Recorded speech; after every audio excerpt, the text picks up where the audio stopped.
Ayollar,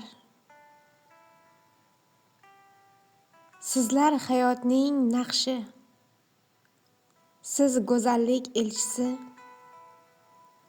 siz kelajak onasi, siz bahor dugonasi.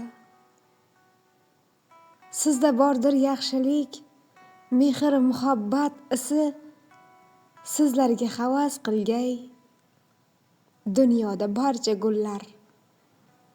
Ey qora ko'z, qora soch, farishtaday ayollar. Qalbingizda qaynaydi mehr buloq misoli, siz go'zallik, yaxshilik, siz muhabbat timsoli. Siz qanchalar hushyorsiz, siz iboli, xayoli, odobizdan doimo lol qoladi dunyolar. Ey qora ko'z, qora soch, farishtaday ayollar.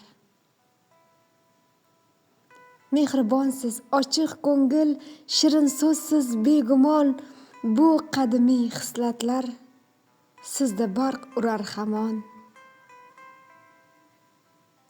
Siz xalqimiz baxtiga doimo bo'ling omon, sizlar sabab ko'payar vatanimda mehmonlar.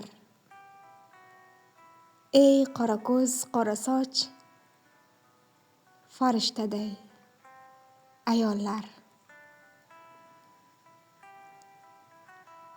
She'r muallifi Parvizbek akamizga kattakon rahmat. Ijodlariga omad tilab qolaman. Ijrosida Maryam Beknazarova.